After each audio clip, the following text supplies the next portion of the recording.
Assalamualaikum warahmatullahi wabarakatuh. Bismillahirrahmanirrahim. Alhamdulillahirrahmanirrahim. Alhamdulillah pada kesempatan siang ini kita masih diberikan sehat walafiat. Kita masih mendapatkan iman dan hidayah dari Allah sehingga kita masih senantiasa dalam rangka melaksanakan, mengamalkan ibadah yaitu bulan suci Ramadan di 10 akhir.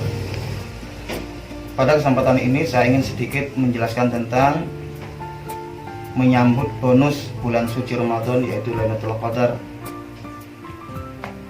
Lailatul Qadar merupakan keistimewaan yang diberikan Allah kepada Nabi Muhammad dan umatnya. Dikatakan keistimewaan karena Lailatul Qadar tidak diberikan kepada umat-umat terdahulu, kepada nabi-nabi terdahulu, hanya diberikan kepada Nabi Muhammad, dan itulah merupakan salah satu di antara keistimewaan yang diberikan Allah kepada Nabi Muhammad dan umatnya. Begitu juga Lailatul Qadar merupakan keistimewaan yang hanya khusus ada atau jatuh berada di bulan suci Ramadan, sebagaimana kebanyakan ulama mengatakan seperti itu.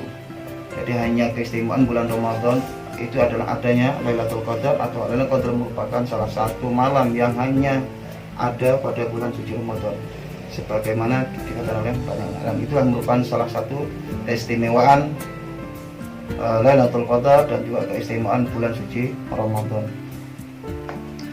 Lailatul Qadar sebagaimana dijelaskan dalam ayat, yaitu bahwa Lailatul Qadar khairun min alfi syahrin. Artinya apa?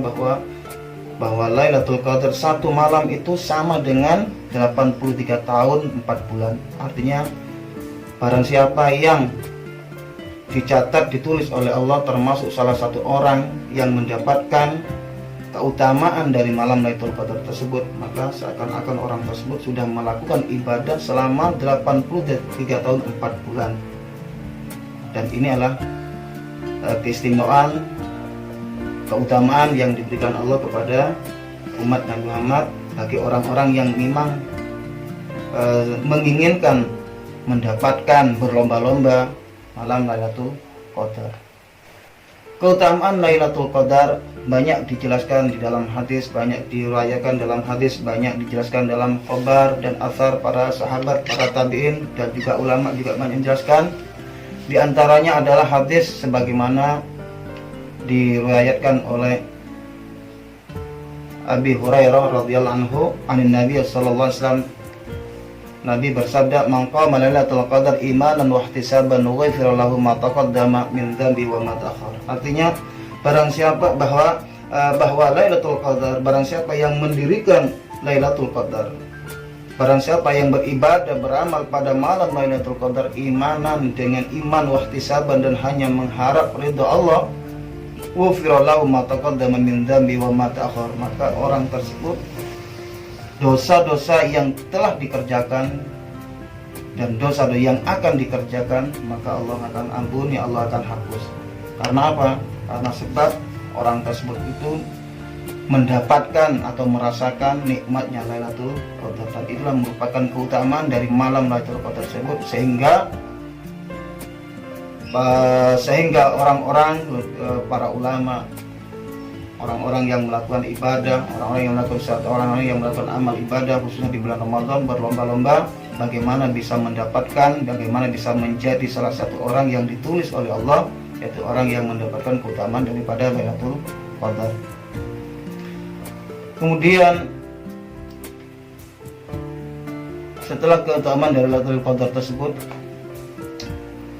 hikmah dirahasiakannya Lailatul Qadar. Lailatul Qadar sebagaimana dijelaskan tadi merupakan malam yang begitu agung, malam yang begitu utama, malam yang begitu dinanti-nanti dan dicari oleh semua orang. Akan tetapi keberadaannya, kedatangannya jelas, cuma beradanya dan kapan, di mana itu dirahasiakan oleh Allah. Ada hikmah di balik itu, diantaranya adalah supaya orang yang beribadah, orang yang mencari, orang yang menanti, menunggu Lailatul Qadar itu memang bersungguh-sungguh dalam beribadah untuk menyambut datangnya Lailatul Qadar, sehingga bahwa amal ibadah bukan hanya dilakukan pada malam Lailatul Qadar, akan tapi dilakukan pada sebelum datangnya Lailatul Qadar, lebih-lebih yaitu mulai awal bulan Ramadan, lebih-lebih juga dilakukan sepanjang tahun. Jadi bukan berarti hanya beribadah pada malam itu saja, tidak, akan tetapi untuk bisa menjadi salah satu orang yang termasuk ditulis mendapatkan malam Lailatul Qadar itu harus ada amal ibadah yang memang dilakukan sebelum-sebelumnya tersebut, lebih-lebih pada bulan Ramadan, sejak awal bulan Ramadan.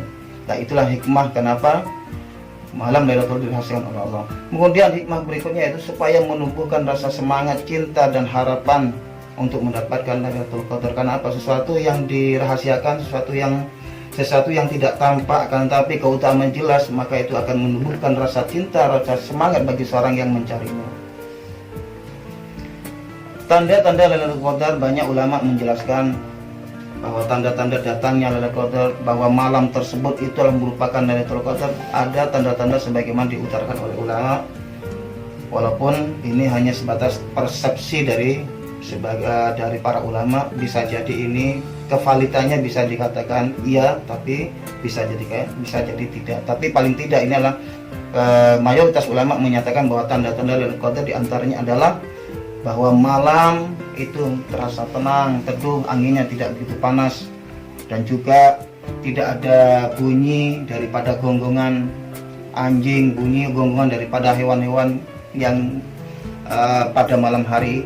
Nah, itu yang termasuk salah satu bahwa Lailatul Qadar di sana itu datang.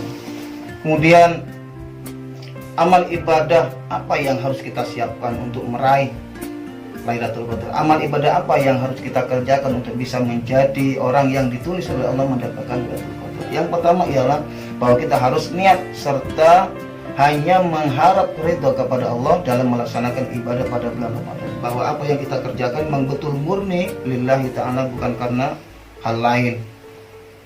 Kemudian meningkatkan amal ibadah di bulan suci Ramadan secara kualitas dan kuantitas daripada bulan-bulan lainnya. Yang ini adalah hal-hal yang harus kita kerjakan. Di antaranya juga beribadah bukan hanya untuk Ramadan, tapi ibadah untuk seumur hidup. Jadi bagaimana amal ibadah yang kita kerjakan bukan hanya untuk bulan Ramadan dan juga bukan hanya untuk menyambut mendapatkan Lailatul Qadar, tapi kita ibadah dalam rangka untuk seumur hidup, sehingga nanti bahwa orang tersebut akan termasuk orang yang mendapatkan kenikmatan, keutamaan dari malam Lailatul Qadar.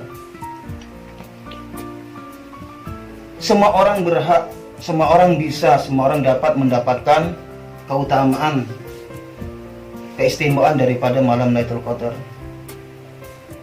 Termasuk juga sebagaimana dikatakan oleh Habib Alwi Al-Idrus dalam kitabnya, termasuk orang yang udzur.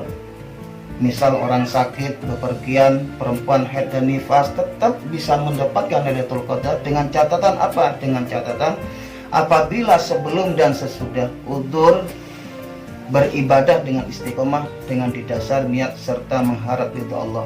Artinya bahwa orang yang udzur pada malam itu dengan tidak melakukan ibadah karena dia dalam keadaan udzur, namun sebelum dan sesudahnya udzur dia melakukan ibadah dengan istiqomah, iman dan ihtisaban, maka dia termasuk orang yang akan berhak mendapatkan keistimewaan daripada malam Lailatul Qadar. Kemudian yang berikutnya adalah yang terakhir, ada orang-orang, tapi di sisi lain ada orang-orang yang terhalang, ada orang-orang yang tidak bisa menikmati keutamaan dari malam Lailatul Qadar. Ada orang-orang yang tidak bisa termasuk orang yang mendapatkan orang-orang yang Lailatul Qadar. Sebagaimana penjelasan ini saya dapati dari ceramah atau apa yang disampaikan oleh Habib Salim Asy-Syadzili, yaitu orang-orang yang melakukan dosa besar dan belum bertaubat, maka orang tersebut tidak bisa menikmati, orang tersebut tidak bisa mendapatkan Lailatul Qadar. Di antaranya adalah murtad, orang yang menyekutukan Allah, uququl walidain, dan juga orang yang memutus tali silaturahim dengan saudara, sanak keluarga dan tetangganya. Itulah orang-orang yang tidak bisa menikmati, mendapatkan nikmatnya malam Lailatul Qadar. Itulah yang bisa saya sampaikan pada kesempatan ini. Mudah-mudahan kita termasuk orang yang dicatat oleh Allah mendapatkan keutamaan keistimewaan dari malam Lailatul Qadar. Kurang lebihnya dari saya mohon maaf. Akhiran, wassalamualaikum warahmatullahi wabarakatuh.